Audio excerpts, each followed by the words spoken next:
He doesn't yell. He doesn't pursue stars. Joel Coen simply observes and waits. And then, when he gets the right actor in frame, something snaps. It's never boisterous, but it's definitive. Joel Coen has constructed a realm for more than 4 decades, where the odd feels comfortable, and the comfortable becomes utterly odd. He's a director of precision, of rhythm, of restraint. But under the myth of the Coen's deadpan world, there's a stealthy obsession, discovering the actor who speaks their code, the one who hears the silences, the ones who can hit a joke with a wink. The faces he goes back to time and time again speak the language without translation. Joel doesn't construct on noise. He constructs on quiet. He doesn't desire drama. He desires presence. Fargo, No Country for Old Men. Inside Llewyn Davis, The Big Lebowski, each a clockwork. But at the very core of each is a human heartbeat. One performance keeping the madness captive. Coen doesn't simply hire actors. He discovers keys.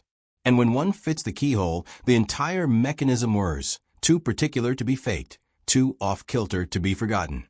He's collaborated with dozens, but just a handful remain close, the ones that handed him authority and received something stronger in exchange. Here are the 6 actors Joel Coen keeps closest, beyond glory, beyond the limelight, and why nobody else has ever filled their shoes. Number 1. Frances McDormand. Some perform. Frances McDormand vanishes. She wasn't only Joel Coen's muse. She preceded him. Blood Simple, 1984, their first film, his first starring role. And well before any Oscars, she was already the Coen's emotional template. McDormand once explained, "There's a shorthand between us. We don't need to explain anything. That isn't romantic. It's professional. Precise." She never had to audition. Joel already knew how she thought, how she moved. He didn't cast her as his wife. He cast her because she was incontestable. Through decades, she's been at the center of their most outlandish films: Fargo, Raising Arizona, Burn After Reading, The Man Who Wasn't There. But it was Fargo that rescripted both their careers. As pregnant police chief Marge Gunderson, quirkily, placidly, terrifyingly skilled, she took an Oscar. He gave direction grudgingly, if at all. On location, Joel once remarked to a crew member, "Fran doesn't need to know where to look. She knows the whole shot." Their understanding was implicit. She didn't demand backstory. He didn't provide padding. Together, they crafted characters that inched along the tightrope of real and ridiculous, flawed, but never bogus. In The Man Who Wasn't There, she spoke monologues with a look. Joel described seeing her act as seeing someone knit in reverse, unraveling emotion thread by thread. McDormand herself laughed. "Joel doesn't direct me. He just moves furniture out of my way. There's no ego involved, no rivalry, only rhythm. Like jazz, close, offbeat, always in time." Joel gave her complicated, morally complicated women. She gave him quiet that had room for anarchy. No yelling, no theatrics, only a look that speaks volumes. Some performers attempt to own the camera. Frances simply soaks it up. She's not merely one of his favorites. She's the one who defined favorite for him. And he hasn't looked anywhere else since. Number 2. John Turturro. Joel Coen never explains the performances, but with John Turturro, he can afford not to. Throughout Miller's Crossing, Barton Fink, The Big Lebowski, and Oh Brother, Where Art Thou?, Turturro has been among the Coen's most volatile tools. Anxious, conceited, shattered, brilliant, occasionally all of the above. Turturro has said of Joel, "With Joel, the roles are never what they seem. You just have to jump off the cliff." He never auditioned as such. When the Coens cast him in Miller's Crossing, they had already decided. He wasn't acting a gangster. He was acting desperation in a trench coat. His Look in Your Heart scene was so raw that Joel apparently didn't utter a word after the first take. By Barton Fink, Joel wasn't behind the camera. He was sitting in it. Turturro constructed the character in his very bones, paranoid, passive, drowning in noise. He won Cannes' Best Actor award. Joel never took credit. He once said, "John plays men unraveling, but he does it like they don't even know they're falling apart." Their romance was never bravado, no showbiz admiration, no media tour camaraderie, only script, performance, silence. Turturro was attuned to the Coen's game of tone. The surreal played straight. humor entombed in anguish. He doesn't overact, he leans in. In The Big Lebowski, he was on screen for only 5 minutes, but Jesus Quintana became a cult icon. A bit role transformed into mythic rhythm, threat, and warp charm. Not screen time. Screen gravity. Years afterward, Turturro mused, "They write like musicians. You have to hit the rhythm, or it breaks the whole scene." He's never been the Coen's lead, but he's something more specific. A performer who disappears into the cogs of their movies and keeps them running. Some performers illumine the screen. Turturro haunts it. And Joel keeps summoning him, because no other actor plays those shadows as well as he does. Number 3. Josh Brolin. Some performers pursue a breakout role. Josh Brolin steps straight through one and never glanced back. But when the Coens hired him for No Country for Old Men, it was by no means a given. He wasn't the studio's initial choice, not even on the short list.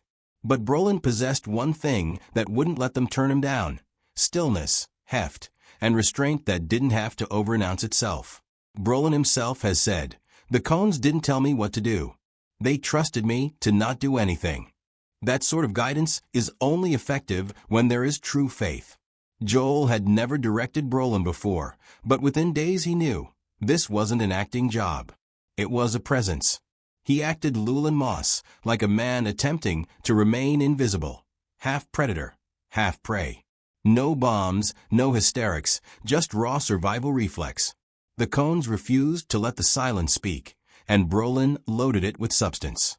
On set, Joel once remarked, "Josh listens harder than most actors speak. That's why his silences work." What ensued was not merely a career rebirth, it was a new book. Following No Country, Brolin became a staple of contemporary film with Milk and True Grit. Yet his relationship with the Coens was one of a kind. In Hail, Caesar, they had him portray a Hollywood troubleshooter, a guy navigating chaos with complete command. Once again, Brolin played it serious, even when the world around him careened into satire. That's the secret. The actors can't wink in a Coen movie, and Brolin never does. Recalling their working relationship, Brolin has said, "Joel never yells, but when he laughs, you know you're doing it right. He doesn't fill the frame, he anchors it." And for Joel Coen, that quiet assurance, that talent for bearing chaos without leaning into it, is what makes Josh Brolin unforgettable. Not flashy, not loud, just solid. And sometimes that's the hardest thing you can be. Number 4. George Clooney. To most directors, George Clooney is a leading man. To Joel Coen, he's a walking contradiction. Their first collaboration was *Oh Brother, Where Art Thou? A dusty, eccentric odyssey where Clooney played a fast-talking, pomade-obsessed fugitive. It was absurd. It was brilliant. And it was the beginning of something very specific. Joel once said, "George plays stupid better than anyone we've ever worked with." It wasn't an insult, it was insight. Clooney's comedic instincts were sharper than anyone expected. His charm was weaponized, his timing surgical. Joel and Ethan figured they could give him something zany, and he'd make it seem plausible. In Intolerable Cruelty, Clooney was a cold-blooded divorce lawyer brought down by his own arrogance. In Burn After Reading, he was a twitchy mess with an excess of paranoia and a lack of sense. And in Hail, Caesar, he was a clueless Hollywood actor stuck in a biblical epic. Joel continued casting him in roles that eroded the Clooney persona, and Clooney embraced the ridiculousness. He once explained, "The Coens love to cast me in a situation in which I appear to be a buffoon. I don't mind. It's always worth it." What made their working relationship successful wasn't that they trusted each other, that they were fearless. Clooney never attempted to play cool. He allowed the Coens to dismantle his on-screen image. That's why Joel continued to bring him back. He did not make him cool, he made him quirky. And it worked. Joel has said, "There's a very small group of actors who don't need to protect themselves. George is one of them. He doesn't need to control the frame. He lets go." And that was where the magic happened. Clooney wasn't only well-suited to Coen roles. He was an ideal opposite. The dashing man with awful judgment. The cocky fellow perpetually in over his head. And Joel continued to write for him, Because occasionally flopping flat on your face is the best way to land on the mark. Number 5. Oscar Isaac. When Joel Coen cast Oscar Isaac in Inside Llewyn Davis, he wasn't seeking a star. He was seeking a question mark. Isaac wasn't well known at the time. He'd worked steadily in Drive, Robin Hood, and Body of Lies, but not in anything that showed he could lead a film. Joel went ahead and took the risk anyway, or perhaps the risk wasn't really there. Coen went on later to say, Oscar has this ability to play someone lost without asking the audience to rescue him. In Inside Llewyn Davis, Isaac is a poverty-stricken, bitter folk singer walking around 1960s New York City with a guitar and an attitude. It's a turn that is raw and yet worked, like a musician playing every bad note ideally. He didn't overact the heartbreak. He didn't pursue the comedy. Joel wrote him a script that was deliberately lopsided, moody, non-linear, and Isaac never flinched. He kept it together without smoothing it out. Isaac explained, "The Coens never made it clear what Llewyn wanted. That was the idea. I had to bear the weight and not know why. The whole film teeters on that precipice. Llewyn does not grow, does not break, he simply is. And yet, it's impossible to forget." Critics admired Isaac's singing, his restraint, his timing. But Joel saw something else, control. Not the flashy sort, but the sort that allows silence to stretch without fear. Decades later, Joel considered, there's something in Oscar's face that makes you lean forward. He doesn't push, he pulls you in. They have not collaborated on another movie since, but Coen has declared he'd be happy to write him another 90 minutes of ill fortune anytime. For sometimes a single performance is enough. One movie, one take, and when it hits that exactly, it does not need to be duplicated. Oscar Isaac provided Joel Coen with precisely what Llewyn Davis lacked, gravity. Number 6. Steve Buscemi. Joel Coen doesn't describe Steve Buscemi. He merely continues to write for him. Their collaboration started with Miller's Crossing. Buscemi had scant 45 seconds on screen, but even in that blink, Joel noticed something everyone else missed, presence, energy, and a nervous intensity that didn't require volume to cut through a scene. He's not the hero. He's not the villain. He's the wild variable, the one you can't anticipate. Coen used to say, Steve has his own rhythm. He always arrives on the offbeat. And that's precisely where we want him. From Barton Fink through Fargo, The Big Lebowski, and The Hudsucker Proxy, Buscemi joined the Coens' emotional arsenal, not because he was stealing scenes, but because he always knew when not to. In Fargo, he played Carl, the motor-mouthed criminal who thinks he's running the plan. Joel barely gave him backstory, and Buscemi didn't ask. He made the chaos feel human, the awkwardness feel dangerous, all teeth, sweat, and silence. Buscemi once said, "With Joel, I never know if I'm supposed to be funny or terrifying. Usually both." It wasn't about screen time. It was about tone. Buscemi was a master at shifting gears without flinching, comedy, horror, absurdity. Sometimes all on the same page. He never was the anchor of the Coen universe, but was the gravitational force around it. Joel has said later, Steve's characters don't hijack the story. They get it to totter just enough to feel real. He's never had lead billing in a Coen film, but he's appeared in more of them than nearly anybody else. That's not luck, that's faith. Because some actors add mass. Steve Buscemi adds rough. He's the loose wire in the machine, and Joel Coen never wants to see the machine running too smoothly. One look, one flinch, one impeccable error. That's why he's always bringing him back in, because no other actor hiccups the system like him. Joel Coen never pursued the limelight.